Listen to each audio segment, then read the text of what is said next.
Well, what can we say? Death, taxes, Max Verstappen wins again. Only three things in life are certain. Yet more history made. Only the second man in the history of F1 to win 8 consecutive races in a row. And this was another absolute seal clubbing from the field and against the field. He didn't even lead from just the flag, and he still absolutely destroyed everybody. What can you say? But we will try and make the most of it here on the WTF1 Wrap. I'm your host, Dre Harrison.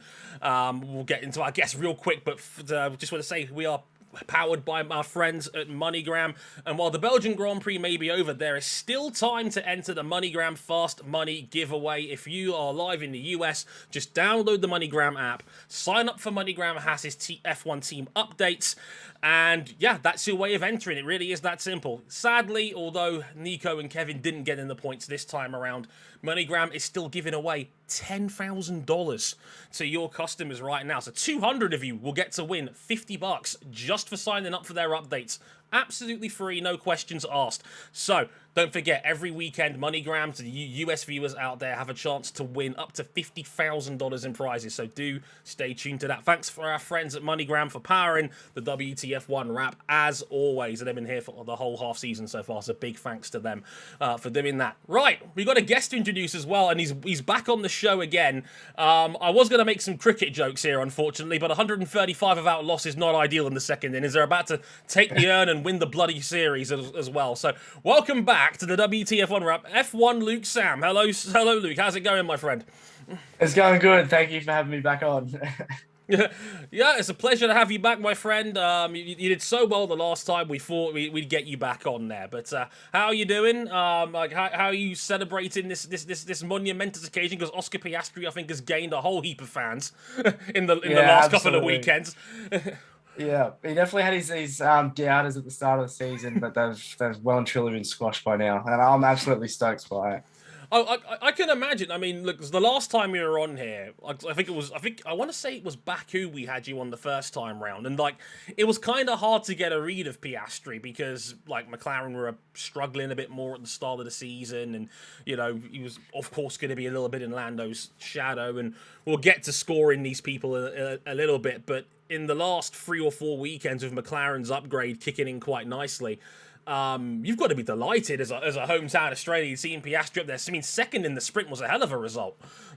Yeah, that was awesome. That had me punched in the air a little bit. It was hard for them at the start of the season. It was hard to kind of gauge where he was at because the car was below par. And it wasn't just below par. It was so far below par. But now that he's in a podium contending race car some weeks, we're really starting to see the Oscar we saw in F2 and F3, and as an Aussie, we see this happen to McLaren. We see Daniel Ricciardo back on the grid. It's got the whole country buzzing.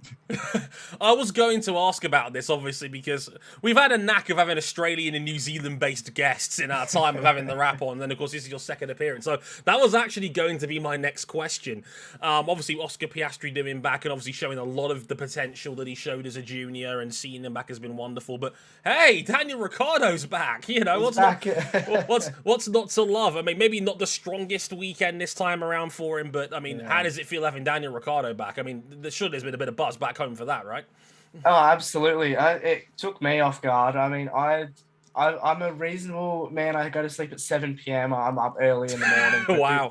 This one night, I fell asleep and I woke up at, I remember, 1:03 in the morning. Wow. And I was like, I usually roll over, I go back to sleep, but this time I said, I'm going to check my phone. I had 5 missed calls, 10 messages, a bunch of notifications from my Discord and people tagging me and things on Instagram. I was like, what is going on? I check F1's official Instagram. He's back. It's like my body knew, and it woke me up. The announcement was 2 minutes ago. It was 2 minutes before. Wow. Yeah. So in other words, Daniel Ricciardo coming back was so exciting, you literally had an out-of-body experience. I jumped out of bed. I had my Daniel Ricciardo senses tingling.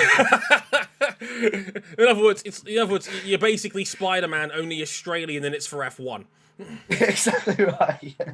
It's like, oh, Ricardo's back! Quick, let me get out of bed. Something's going on.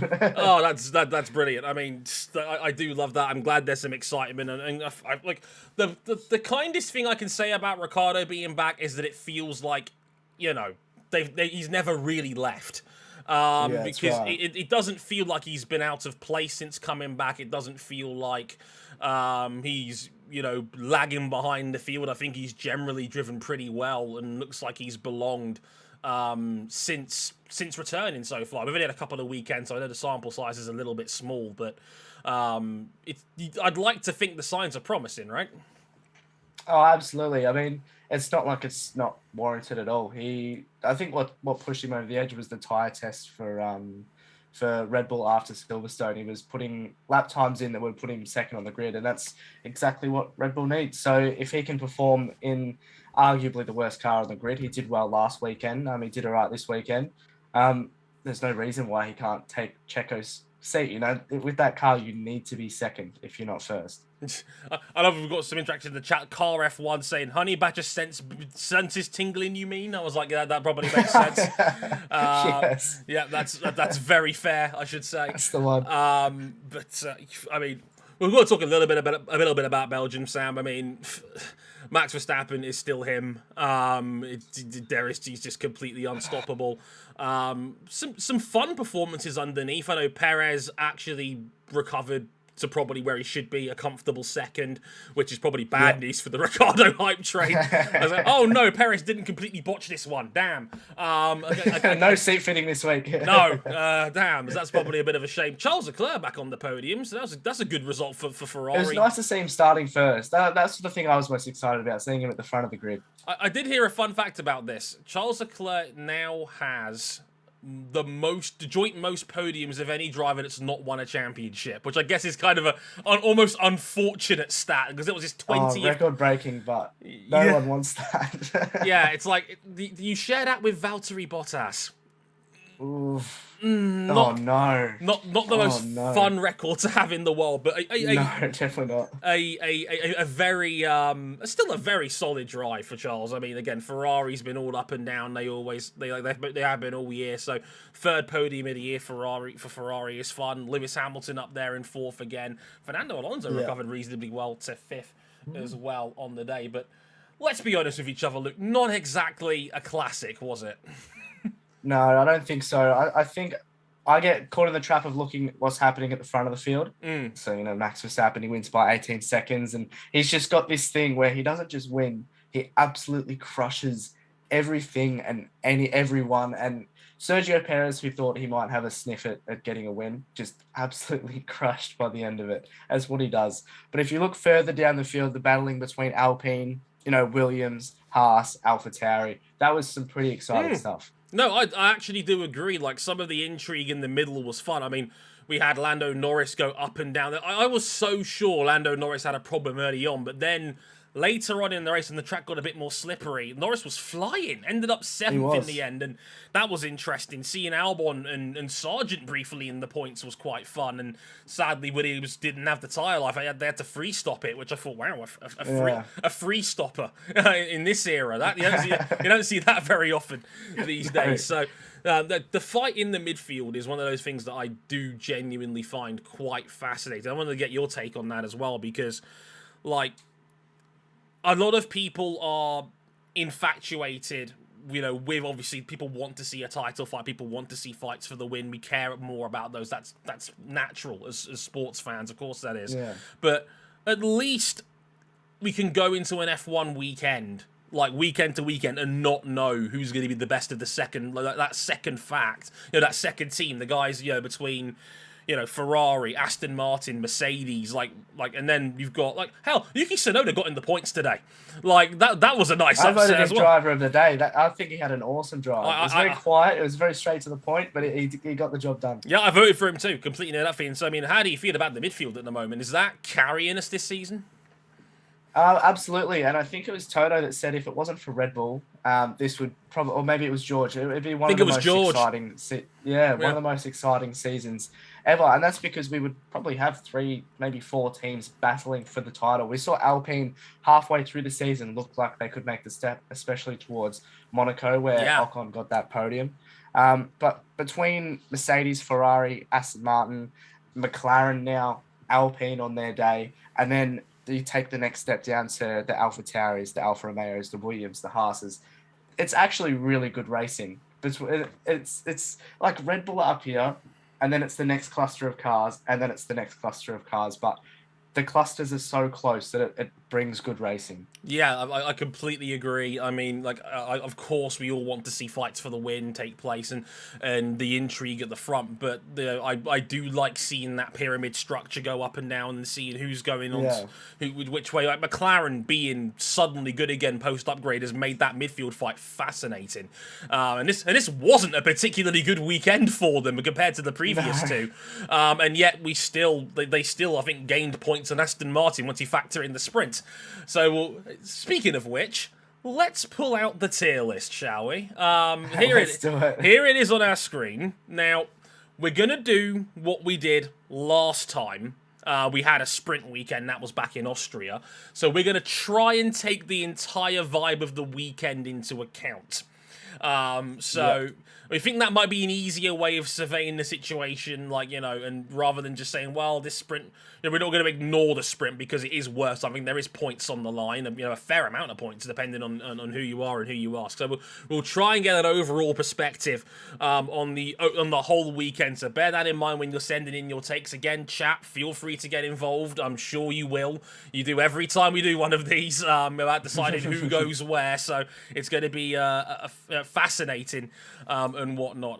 So we'll go to the chat real quick, saying F1 Seba, Yuki in the points. Luke, how do you feel about your rival teammate and lover getting back in the points? Is he one of your fans? He Luke? is. Me and Yuki have a love-hate relationship, and we love to hate each other, and we hate to love each other. It's good to see him back in the points.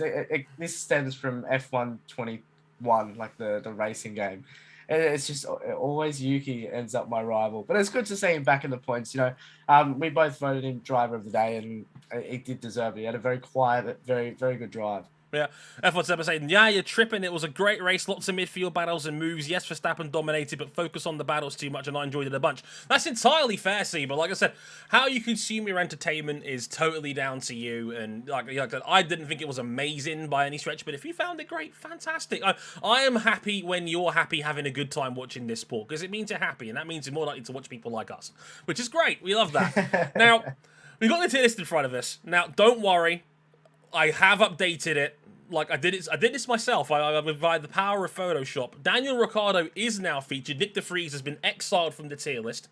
I'm glad we... sorry, Nick. It's nothing personal. It's just you're not employed anymore. So we have updated that before anybody comes in late and says, why is Nick de Vries still here? Because I had that 3 or 4 times last week during Hungary, where I was like, just use your imagination. Yeah, just pretend. Like Photoshop is a wonderful thing. I'm sure you can plaster it in later.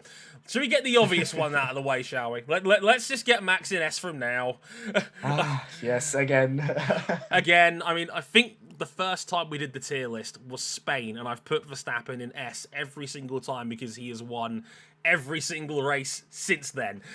So once again, Max, a virtually perfect weekend. Just the 1 point drop because he didn't get fastest lap. That went to Lewis Hamilton at the end. Also, enough in the chat, Crusade and Larry mentioned Nick de Vries saying, yeah, that was me, sorry.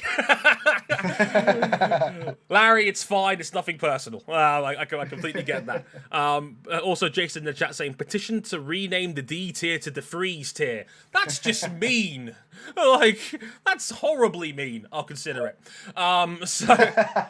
So we're getting Max in S tier now. I don't think there's going to be any arguments or discussions about that one. Completely dominated the entire weekend. You can glue him in there. He's going to be there all season. You might as well. Like, it's going to take something quite crazy for us not to have him in S tier at some point. Jason points out in the chat, fun fact, Max Verstappen has only lost 22 points the entire season. That is a crazy stat. That is terrifying. I think it's something like 96% of all the available points at this point in the year, and we're more than halfway through. That is absolutely outrageous. We are probably witnessing the single greatest F1 season ever from an individual performance standpoint. This is at terrifying. What point does it become like let's just cherish it? Let's just watch it and love what we're watching, because when are we ever going to get anything like this again? Next year. Good point. I joke. I joke a little bit on that one. I'm only half joking, unfortunately, but yeah, I think Max is the easiest S tier ever. Let's have a think. Now, what do we do with Perez? Now, Perez was solid. He came home second in the races. Not the best qualifying result. Was kind of taken out in the sprint by Lewis Hamilton. I think if you're going to apportion blame, you kind of have to give it to Lewis. I don't think it was a penalty. I mean, what do you think? Do you think that was a penalty, Lucas? I thought that was borderline racing incident. If you're putting the weight of blame, like you said, it's more on Lewis, but it's not enough to give him a penalty. Certainly not 2 penalty points. It's they squeezed each other. Lewis was put over a wet curb during a wet race. Like, there's only one way the car can go, and Perez put his car there. I'm inclined to agree. I think it's one of those, like, if you watch a game of soccer, I think it's one of those you've seen those given for a penalty. It's like, it's a marginal call. For me, I didn't think that was quite a penalty. I think what the stewards did, I think they looked at the damage, and I think that the fact it ended up eventually ruining Perez's race, and I think that might have swayed them. I don't think that should be how they evaluate it. I think you look at the incident rather than the if Lewis's car was, a couple centimeters up or a couple centimeters back, the side pod wouldn't have hit the wheel. The damage probably would have been on Lewis's front wing or on his own side pod. So if it's on Lewis's side pod, do you give Perez the penalty? There's just too many variables. Yeah, I think 5 seconds and 2 penalty points was harsh in the end, but it did affect Perez's sprint, so I think we give him a pass for that one. It was a little bit on the slower side, but not massively. And then second in the race is where he should be finishing. I know he was still blown out by Max. I think A is about right for Perez. It's like second is where he should be. The sprint wasn't really on him. Let's see what the chat's saying. Mallory says S. Seba says A is fair. Jason says A. Mike says Perez was more unlucky this weekend, especially for sprint shootout with that parking lot evading action, and then the race of the collision. Overall, he did good. A. I think we're going to go with A for Checo on this one. I think so. Because if you look at him during qualifying, when he's approaching the line, I don't really get jumpy. Like, is he going to take first? And then I look at someone like Piastri this weekend or Norris, even Lewis, definitely Max, they approach the line. And I see whether their name is going to turn purple. Yeah. Him, not so much. No. Hobgoblin Pie 2 says, the thing is, coming second to Max is something basically everyone on the grid can do. 22 seconds in a race like that could be disastrous if any teams close up the gap to Red Bull. I completely agree for what it's worth. I think that is a genuine weakness. If the field is closer, you don't want your second car to be that far behind. So I think there's absolutely an argument you can make for that, that, Perez should be a fair bit closer. But for now, I guess it's not a problem. Like, a couple more weekends like this, and I don't think people are going to be too concerned about Perez's immediate future. So, he needed a weekend like this one, and largely, I think he was pretty good overall on this one. Also, Jason says, bonus points for Papa Checo. The happiest man in the world. the happiest man in the world. Like, he's like, get you someone in life who looks at you as proudly as Sergio Perez's dad looks at him. Like, it's very endearing. It's very heartwarming. It's very loving father. We do like to see that. Leclerc pole position, 5th in the sprints, 3rd in the Grand Prix. I want to say S for Charles Leclerc. I'm thinking the exact same thing. Yeah. Is that fair to say, chat? You tell me. I mean, what do you reckon? Because I think S is about right. I think given Ferrari's expectations, I don't think Leclerc really put a foot wrong all weekend, so I think S is about right for Charles. I mean, I think so as well. Yeah. Again, another quiet one, but you even factor in the continuous slow stops that he's getting. He had another one today. He's just managed. That's all he really can do. Yeah, I mean, they're like on a good weekend, they are clear second. and they beat he beat Hamilton straight up even before he came in for that fastest lap attempt right at the end. I think that's as much as you can reasonably ask of Ferrari at this point. Outperformed the car, didn't make mistakes. Universal S's from the chat all round. And Pondon's in there as well, one of our guests as well. I saw that. We've had Pondon there for. Good to see you, big man. Hope you're doing all right. Mr. Red Bull. Thanks for coming over, my friend. Mr. Red Bull himself. Like, we're going to have like every member of Red Bull's content call creation by the end of the year, most likely. Ash Vanderlei, call me. But S's all round for that one. Yep, very good for Charles. Best he could. Universal S's in the chat for Charles Leclerc. I think that's absolutely fair. Unanimous. Now, here's the fun one. What do we do with Hamilton? Oh, I thought I'm waiting for one name and it's going to set me off. But yes, that's good. Let's talk about Hamilton. 7th in the sprint, qualified. I think was 4th in the end. Ended up 4th in the Grand Prix. Was responsible for the Perez incident in the eyes of the stewards. Do we dock him anything for that? The sprint was a little bit down on where he probably should be. I'm thinking A for Hamilton. Yeah, I'm A, borderline B, but I do expect a lot from this man. It is Hamilton, and I know people do expect a lot. I think A seems about right to me for Lewis. The chat seems to be in agreement. Hobgoblin says A, Seba says A, agreed. Jason A, Mike says B, Vibehorn A. It looks like A's all round for Lewis Hamilton. I think so too. Yeah, it's like Larry's like shaking my head. He's gonna have to take an A. Larry has said that through gritty teeth, clearly. But yeah, I think that's about right for Lewis. So that was a good weekend. I think again about as much as you could reasonably ask for. I am a little bit annoyed that I don't like guys coming in at the end of races going for fastest lap bonus points. I've never been a fan of that because I think if he pushes a little bit more, he might have been able to actually challenge Leclerc for a podium spot. And instead, he's taking the easy bonus point by taking the free pit stop because he was 25 seconds ahead of Fernando Alonso, who I think was running 5th at the time. I've never looked at it like that, but that is a very good point. We may or may not have a YouTube short coming out on that later today, voiced by yours truly. Just throwing that out there. Watch this space on that one, but yeah, like a couple of guys say Checo is a B, Checo is C. You guys are harsh. Like, oh my god. Okay. I'll get back to that one in the end on Checo on that one. Now here's another interesting one. What do we do with Oscar Piastri? S. Now, his race lasted about 2 minutes.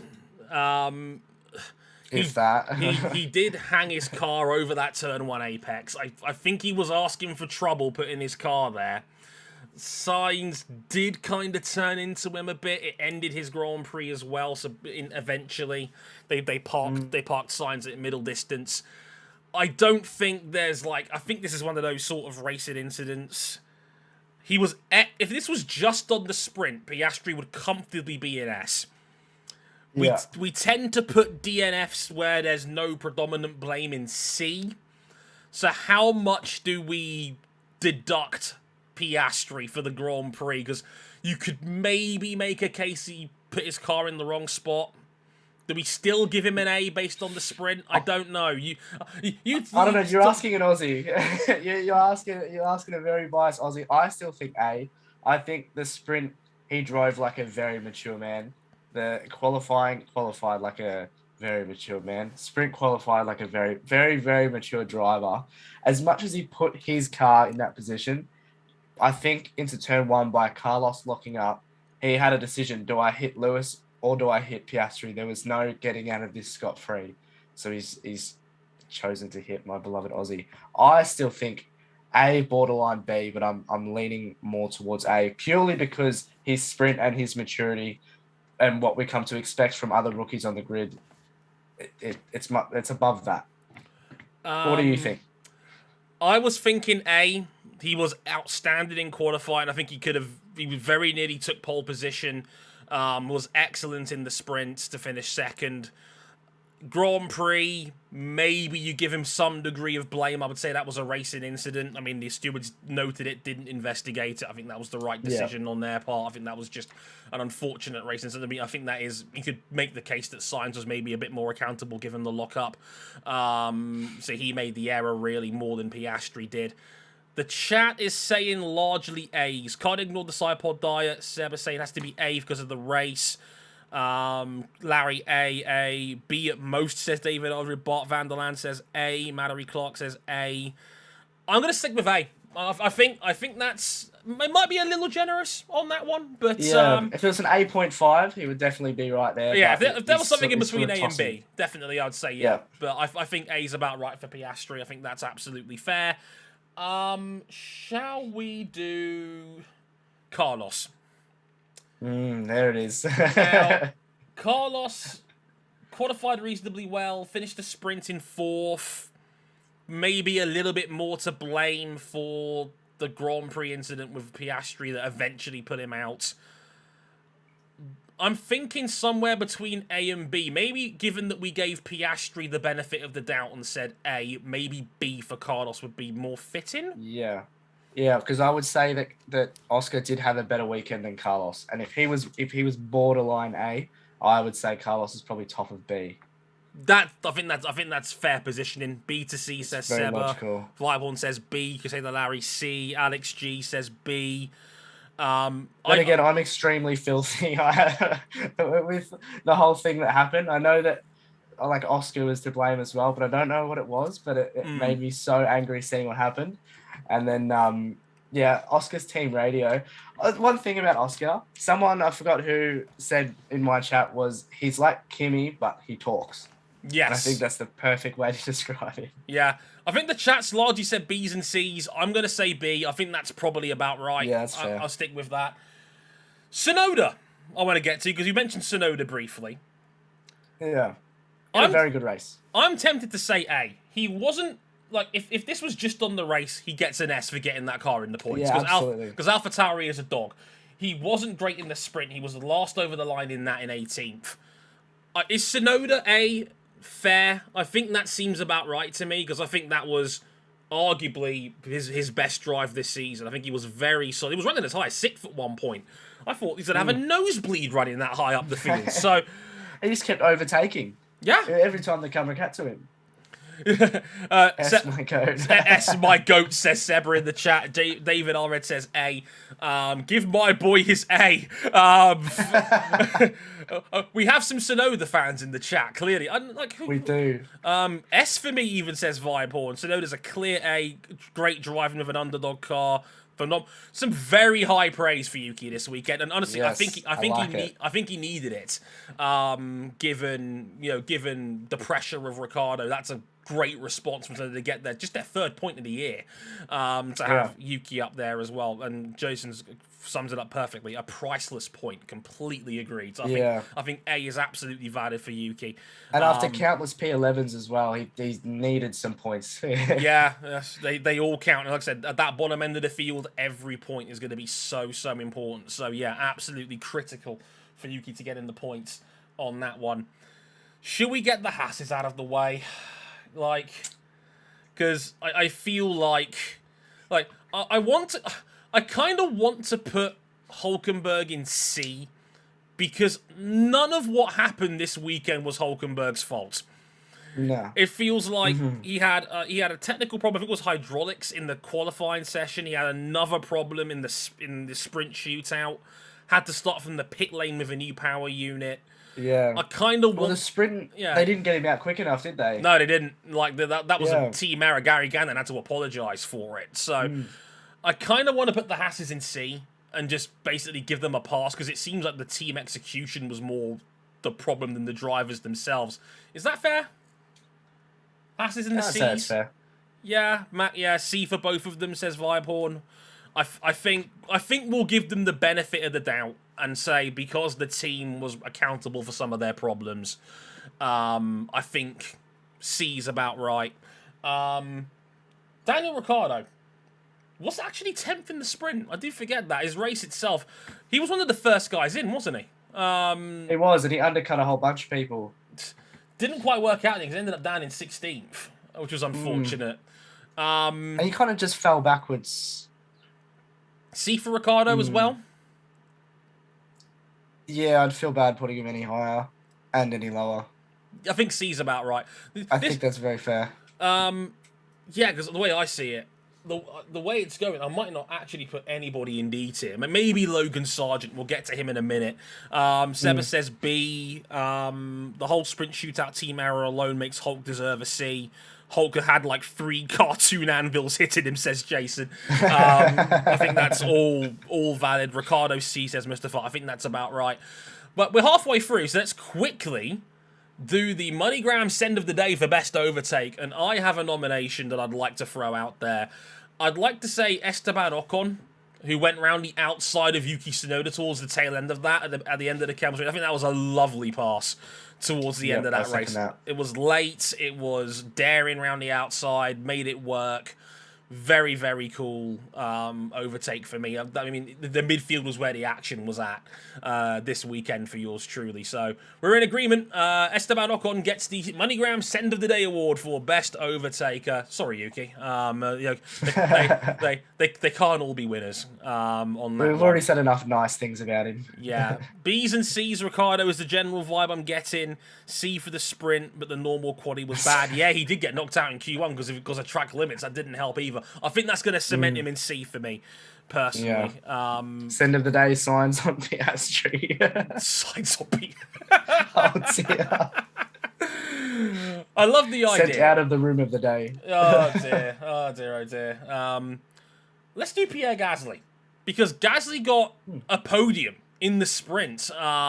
He made that the alternate strategy work beautifully on that one. So, what do we do with Gasly? He just missed out on the points. He was 11th on the day, but he was given a really outlandish strategy. He was, asked to go pretty much half race distance and beyond on the soft tyre, which was a crazy gamble. I think it was that threat of rain that potentially, Alpine said stay out there in case the rain comes down and see what happens. So factor that in. Plus the podium in the sprint. I want to say A for Gasly. Is that crazy? A? B or A for Gasly? I feel like it'd be rude to put him in B with a podium. A little bit. Much as people say it's a parade podium. It's still a real podium. It counts. And this weekend means so much more for him as well. This racetrack in particular. Understandable. Obviously understandable and very sad emotional reasons as well. Well, we miss you, F1. We absolutely do. Great result, especially given the mess that's going on in Alpine right now, given, they've basically just cleared the decks of everybody worth a damn. I want to say A. I'm going to give Gasly an A. I think that's absolutely fair. Ocon finished 8th. I think that's a pretty good Grand Prix for Alpine, given where they're at as well. Just outside of the points in the sprint. He was beaten by the 2 Mercedes in the end. I kind of want to say Ocon in... Ooh, this is tough. Do I put Ocon in there too, or do I put him in B, chat? Do we give both Alpines I would say B. I'd say B. My vibe was B for Ocon. He qualified 15th. Yeah, it wasn't a great qualifying effort. No. And then 15th and 9th, but Gasly got 6th. Yeah, I would say B. B, yeah, I think that's about right. Yeah, I think I like that vibe. But looking in front of me now, I'm quite happy with that. To have Ocon a little bit below that. Let's talk Lando. B's for Ocon in the chat. Yeah, I think that's fair for the majority of the chat. Fair bump. I think that's about right. What do we do with Lando? Lando looked DOA. And to be fair, I think he was actually outshined a little bit by Piastri this weekend. He came back very well in the Grand Prix, though, to finish in 7th, because I thought he was dead on arrival. He was second last at one point. Yeah. I genuinely thought that McLaren had a problem. Something technical. I think he had a minor steering problem. That's what he was talking to his race engineer about. And they were trying to get him to do some things, and he said that nothing's working. I think there was minor steering issues. But for him to march through the dry with a wet setup on with steering issues, if that was the case. Sixth in the sprint. Pretty impressive not bad. Grand Prix. Yeah, pretty impressive Grand Prix to get back into 7th. Do we go B or do we even go A and put both McLarens in there? I wouldn't say he had a better weekend than Piastri. B?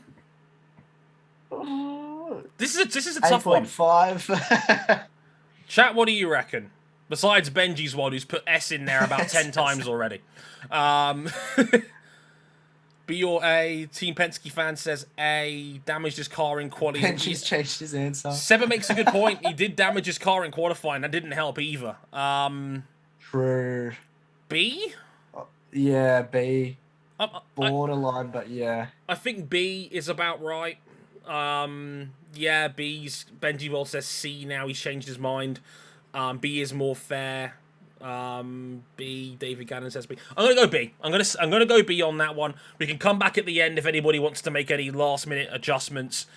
His quality was his own fault. I think B's about right. I think on balance, I think that's about okay in the end. I want to put Fernando Alonso in A tier. Because I thought Aston Martin was going to struggle. Actually, no, take that back. I was thinking A, but then I realised he crashed in the sprint. Yeah. He had a very good Grand Prix, but, it was made to look like a bit of a rookie. Yeah. Happy birthday to the man, by the way. 44, a grand old age of 42 yesterday. I was going to say... He's 21 twice. 21 twice. You're just making me feel old now, Luke. I can't. You can't do that, my man. B for Alonso. The sprint was kind of his own volition. Benji's world. One letter at a time. One at a time. I promise. I can read your messages. I promise. Yeah, I think Benji wants B. I don't know. Someone's giving me that. Maybe just a hint. But I think overall, B for Alonso seems about right. Grand Prix matters more for me, says Seba. That's fair. Yeah, B is for birthday. Yeah, Alonso Saturday was abysmal. No way I'd give him an A, says Mike. So yes, B. I think that's about right. Yeah, he also didn't set a lap in SQ2 because of that red flag that Stroll brought out, which hindered that weekend as well. Just to add on top of the poor sprint performance, and I feel like even though the race, outshines the sprint, you're still gonna bring the sprint into account. Yeah, Mallory says B. Yeah, I think B's fine for Alonso on fair. that one. Did we go C for Stroll then, given he was 9th on the day in the Grand Prix, as a couple of points, was 11th in the sprint, bless him, he had to gamble on mediums in qualifying. He gave it a crack, and I give him a bit of a benefit of the doubt on that one, because I can understand why you'd gamble in those conditions. So maybe C for Stroll? Yeah, C's fair. I think C for... D, he didn't have an awful weekend. It wasn't awful enough to put him in D. Yeah, made the one-stop work. Stroll is B, says just a bit of racing. C's I'm seeing for the most part. I'm going to go C for now on Stroll. I'll let you guys catch up on some of the comments on that one. What do we do with George? George is an interesting case. Was just kind of there this weekend. He was behind Hamilton in the sprint. He was 8th there. He was 6th in the Grand Prix, which is about par for Mercedes at this point. I kind of want to say B for Russell. Don't think... Yeah, but B is fair. I mean, he was much further away from Hamilton once the penalty was applied after the sprint. Yeah, definitely. But then again, he was pretty close to Lando in the sprint, and that car was set up for those conditions. Yeah, I want to say B. I mean, it's very interesting to me that, Hamilton, I think, has taken control of that team again. I think before that, they were very evenly matched. I think the last 2 or 3 rounds, I think Hamilton has re-established #1 status at that team. So, yeah, Russell B, C for George even. 20-plus seconds behind Lewis in the race, says Jason. I think he's a little bit above the guys in C. Yeah. He had he was stuck in traffic for most of the race as well, whereas Lewis was in clean air which meant he could put in better laps and also got less deg on his tyres because of that dirty air. If I think Hamilton, George managed well. I think if Hamilton's A, I think Russell B and B is fine. I think Yeah. that looks better to me. The Williams. God bless him, Albon tried. He did, and I tell you what, he is probably the most fun person to watch at the moment. Like, I enjoy watching him overtake. I enjoy watching him keep everyone behind. it was very racy. Yeah, I mean, he was taking on the Alpines at one point, but the tire wear on the Williams was just awful. They had to free stop it. Yeah, for someone who said once they're racing me so hard, he's now racing everyone so hard. Yeah, absolutely. Albon straight line merchant, says Miguel. That's harsh. We know Williams goes well around here. They always have. I don't think he's going to be an A, chat. I mean, I can't give a guy that was 14th on the day A. I think that's a bit too generous. I mean, like, Albon was praying for a dry race. It came, but that tyre wear was rough for Williams. Yeah. This is a tough one. Benji says A, Alex says A, B says Seba. I was leaning towards B, but he also got knocked out in Q1. He did. Yeah, that Williams was not set up for the rain at all. No. B? I think B. I think B. I think B. It's a generous B, I think, but it is. I think it's just about there for him there. I kind of want to put Sargent in C, because I think he was one of those guys that was screwed by the undercut, because he was running 10th at one point, and I thought I might have to eat my words after Hot Takes Wednesday, because if you listen to that podcast, I openly said, please don't get in the point, Sargent, so I'm going to lose 2 bets in a row, and I can't be doing that. But I think he was hurt by the undercut, and got beaten by a bunch of guys in the queue for staying out too long, but he was 16th in the race. He was 16th in the sprint, 17th in the race. Is that... Yeah, we've come to seeing that from Sargent, but normally he puts himself in those positions because of a mistake, and I think he had a relatively clean weekend. Because I was going to say, like, I don't think... I don't think... It's like, I'm in a rare... For the first time, I don't want to give anybody a D rank. Because I think nobody had a howler. Nobody had like an objectively terrible weekend. Because I think Sargent was running reasonably well, and then just faded towards the end in that busy midfield where everybody was just towing off each other. His qualifying and sprint were bad too. Oh, it feels harsh if I put him in D. It feels a little bit. It's like getting harsh. an F, but you gave it a really good crack and you were very close. Luke, you've got a future career as a teacher. Good effort. Like Jason says C, God bless him, he tried. Sai says C, Benji says C, Mallory says C. I'm gonna go C. I will go with the people on this one. What do we do with the Alphas? They're the last ones. They were 12th and 13th. They actually weren't. Yeah. They weren't half bad given where they were. Zhou was 15th in the sprint. Bottas was 13th in the sprint. Both in C. Do we make that one nice? Do we put no one in D? Yeah, I think that's fair. I actually think that's reasonable. I don't think anybody had a howler. No. Like. They always Alfa Romeo, except for last weekend, it's always such an anonymous team to me, especially Bottas. Right. Like he's not a very aggressive driver. He doesn't do much overtaking. But if he was in a top 4 car, he'd be making Q3 every single week. Absolutely. Like Jack Fire in the comments saying, I think both Alphas C, standard Alpha, just existing kind of weekend. Yeah, just in the background. It's like they're not going to get points very often, but they're not going to have a terrible weekend. They're just sort of there, and they're just rocking, and they're just like the little cousin you give the iPad at the family gatherings. Just go sit over there. yeah, it's fine. You know, they attended. Like, they don't get into any trouble. No, exactly. So, okay, in theory, we're done. So, S tier, Verstappen and Leclerc. A, Perez, Hamilton, Piastri, Tsunoda, and Gasly. B, Sainz, Ocon, Norris, Alonso, Russell, and Albon. The C tier, both Hasses, both Alphas, Ricciardo, Stroll, and Sargent. Is that reasonable? Anybody in the chat, if you've got a last-minute addition or last-minute change, get him in now. I might change my mind. If you can make a valid argument, I'm more than happy to entertain that, but what do you make of that, Luke? I think that's about right. I don't think anybody deserves to be in D. I actually... No. I have Mike says, put Nick in D just for the sake of having someone in that tier. It's too empty there. It's too empty down there. Yeah, I don't think anybody had a howler. I don't think anybody's like, oh, this guy was terrible. He had a bad weekend.